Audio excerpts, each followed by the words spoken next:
Yes, people, welcome back to the Red Zone. I'm AJ, and this is all your Manchester United news and updates. This is going to be your match reaction video for the first two games of the Premier League season, which were United versus Wolves and United versus Spurs.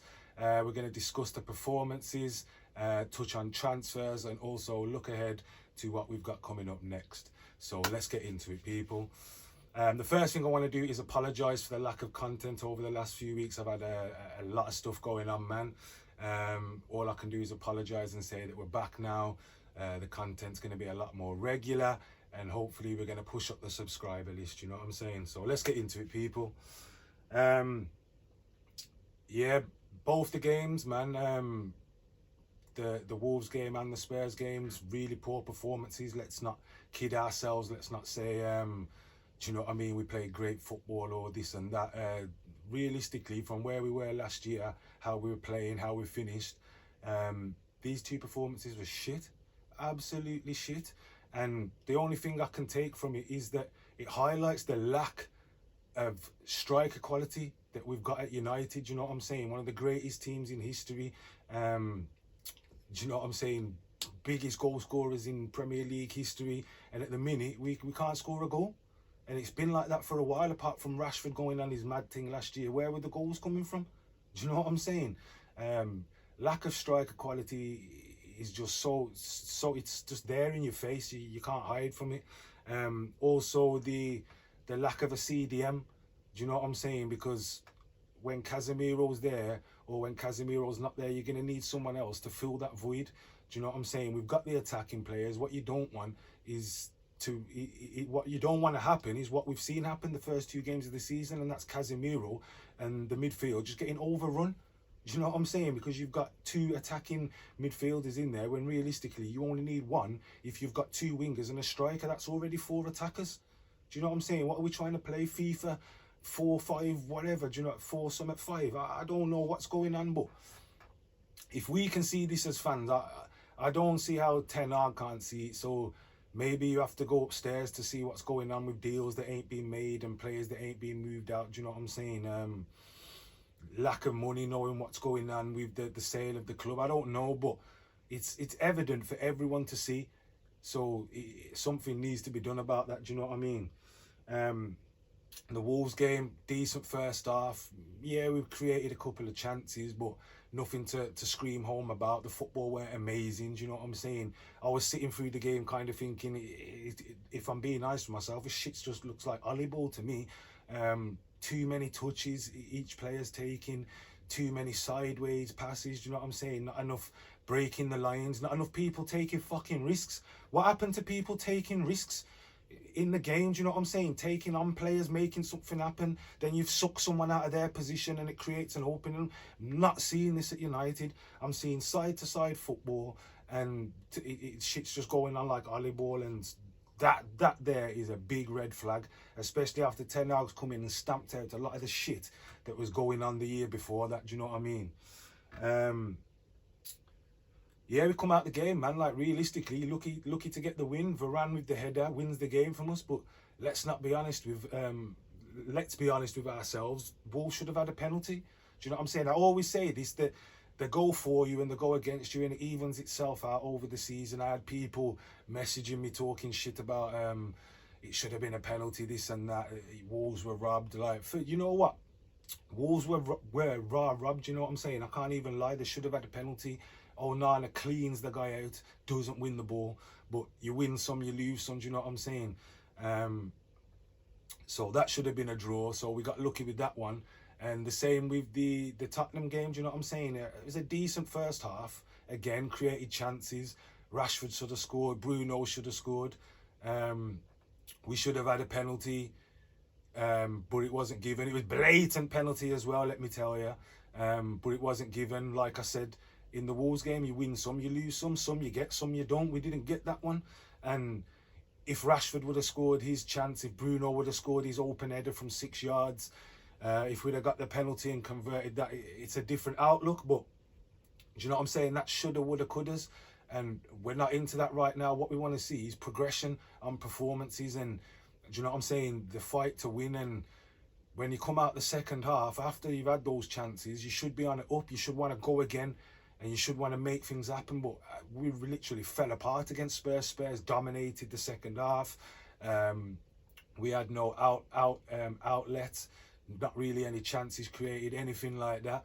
And they deservedly scored the 2 goals and got, do you know what I'm saying, took the 3 points, and we're 1-1 in the Premier League. And it's pretty bullshit, do you know what I'm saying? Because you want to build up some momentum, man. You want to at least some unbeaten momentum. At least if you take a draw, you can get some wins and you're still unbeaten. But you're 1 for 1, you know what I'm saying? Fair enough, last year we were 0 for 2, took 2 losses at the start. So obviously we've got 3 more points on the board than we did last year. But the outlook's not great at all, not with the performances of the players on the pitch, do you know what I'm saying? And we kind of touch on Ten Hag with this. Ten Hag should know better and he should be doing better. Substitutions, starting lineups he's picking, do you know what I'm saying?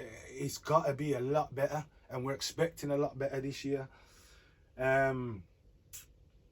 Out the 2 games, only 2 players I'd call out with any credit, and that could be said for both games. 180 minutes, probably 200 minutes of football. The only 2 players that can kind of hold their heads up high are the goalkeeper Onana, because he had to make a few saves, let me tell you that, and some of his passing range is outstanding. And Rafa Varane wins the first game for us, nearly wins the second, well, nearly scores in the second one. Looks sharp when he's chasing players back. Only 2 players I'd say deserve any credit at the start of this season at all. Rashford, I'm not going too hard on Rashford, but he does, put it this way, he doesn't look 100%.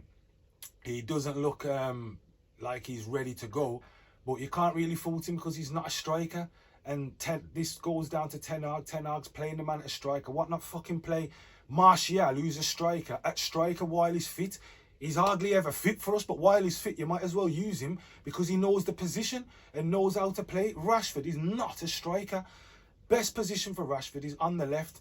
That's where he scores his goals from. That's where we get the best performances from. And obviously he does his bit tracking back on the wing, not as much when he's playing striker, which is expected. So that's one problem straight away. Anthony, I'm not going to lie, you know, I was a big fan of Anthony. I am a big fan of Anthony, but I'm not going to lie, and you can't undefend the undefendable. Like I've said many times, this is Manchester United Football Club. It's not Harry Maguire Football Club. It's not Marcus Rashford Football Club. And it's definitely not Anthony Football Club. So if someone's going to play shit, then I'm going to critique them as playing shit, you know what I'm saying? And they're going to get bun until they turn things around, because it's all about the team. It's not about individuals. We can't wait for individual players to start performing. Do you know what I'm saying? They have to do it now. We need them to be doing it now, or they come out the team. And I'm sorry to say, but Anthony's starting to annoy me. Do you know what I'm saying? These little fucking leg movement tricks, this and that, don't really get him any further up the pitch. He's too one-footed. Everyone knows what he's going to do. We just need more, do you know what I'm saying? Like, it's nice to have a flair player like that if he's rocking in the numbers, but when he's not doing nothing and all you see him is do his shit passes, fucking step overs for no reason, always trying to cut in on his left foot, so every man and their dog knows what he's going to do. We need better from Anthony, man, and I want him to turn it round, and I believe he can turn it round, but at the minute he can't play in the team. Not when you pull in these types of bullshit performances. You know what I'm saying? We got Palestri, who obviously he looks impressive when we see him. Why not give him a chance over there? You got Jadon Sancho sitting on the bench, who was on fire in pre-season, and he's looked good when he's came on in the first 2 games of the season. I mean, against Tottenham, no one was really making anything happen in the final third until Sancho come on. And you got Anthony over there fucking giving away balls, diving around, doing step overs when no one's around him. Like, nah, man, we need more. And it kind of goes down to Ten Hag again, team selection. Do you know what I'm saying? But we all know Anthony's his boy, so he's going to find it hard, or he's going to rebel as much as he can against dropping him. But it ain't no fucking Anthony Football Club, so if he's playing this shit, get him out the team. Do you know what I mean? Mason Mount. Now, don't get me started on the Mount thing, because I heard a couple people on social media and a couple of content creators that I actually respect, you know what I'm saying, and I do watch some of their stuff, and they're saying, everyone who didn't want to sign Mount are just gonna jump on him straight away and not give him a chance, this and that. Like I said, I got respect for some of these people that I hear saying this shit, but you're talking out your fucking arse, do you know what I'm saying? Like, who doesn't want a person who plays for their team to succeed? That's bullshit. What people are doing is calling what they actually fucking see with their eyes, and that's through pre-season. Mount did nothing.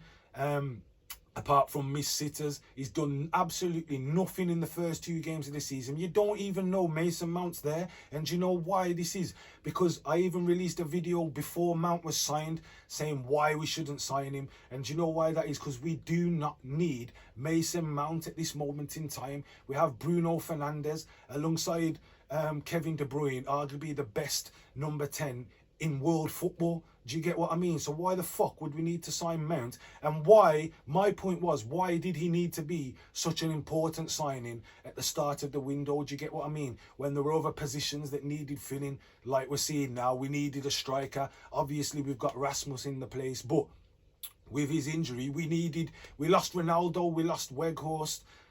So there's 2 straight away, and we're replacing him with 1 and hoping everything goes okay. And it's not like that, and Ten Hag needs to understand that. Do you know what I'm saying? Why people are pissed, and I don't understand why these men are trying to jump on the case. Like, we all hope Mason Mount does well. I want him to succeed. I want any player that comes to United to succeed. But don't come at me with that bullshit about we're jumping on his back because we didn't want to see him succeed. No, we're jumping on his back because the performances that we're seeing are shocking. You don't even know Mason Mount's on the pitch. He was brought in maybe for legs over Ericsson. But again, it goes back to we needed a backup CDM. Do you know what I'm saying? Amrabat, Casado, who's obviously gone to Chelsea, a Lavia. Someone like that. That's what we needed. We didn't need to go all out for Mason Mount. There was just no need for it. Yeah, like, I don't want to go too hard on AWB, man, but he don't want to be getting caught with this bullshit where every season he's having to work on something new, you know, because obviously he's the best one-on-one defender in the world. He's worked now a season on his attacking play, and he looks a bit more comfortable going forward. Doesn't look the greatest, but he looks a bit more comfortable going forward. But what we're noticing again, and what we noticed against the Spurs game, is he's getting caught out on the cross again, on the back post, whether that's out of position or just getting caught under the ball while their players got enough time to strike it. He's got to have to address this, and you can't keep having things to address, man. It's got to click sometime, and we've got to be doing these things naturally for the team to progress. Leacher, man, and sure, to be fair, like, 2 players I'm big fans of, especially Leacher with his warrior spirit. He just doesn't look 100% there, neither does Shaw. Whether that's because of pre-season, whether that's just fitness levels at the minute. But they're going to have to step it up, do you know what I'm saying? Like I said, only 2 players can hold their head up in the whole team of Varane and Onana, so that tells you what I'm saying. So that's about that really for the performances and the match reactions for the games. We'll quickly touch on some more news and look at some transfers. The Harry Maguire situation, had a £30 million deal with West Ham agreed. Pretty sure I heard personal terms were agreed as well, you know, and then all of a sudden the deal's off. We're hearing that's because of the payment from United. Maguire was looking for a payment, do you know what I'm saying, to subsidise his wages when he goes to West Ham. You know what, there ain't been no confirmation, but it looks like that's what it is. And if that's true, Harry Maguire's just a punk. And I put a post up on Instagram the other day of Harry Maguire looking in the mirror, and who does he see looking back at him out of the mirror? I'll give you one guess. Phil Jones. Phil Jones, do you know what I'm saying? But bear in mind, Phil Jones has had injuries. So we will give Phil Jones that. Harry Maguire is not injured at all. £80 million signing coming. He's supposed to want to play. He plays for the England team. They've got a tournament coming up. So what he's basically saying is, for a few extra quid in his pocket, he wants to ride out the bench and run the risk of losing his England place. Fucking waste man move. pure and utter waste man move there. Obviously, money-wise, his bank account's going to be up if he stays at United and keeps taking that 250 a week. But as a footballer, how can you not want to play? Do you know what I'm saying? How can you not want to go and improve yourself and work on getting more game time and actually playing for your country? There's players out there that will kill for that. There's normal people who couldn't have a career in football who would kill for that. So I don't respect it one bit. If that's the case, then Harry Maguire's a fucking waste man, and he deserves to rot on the United bench.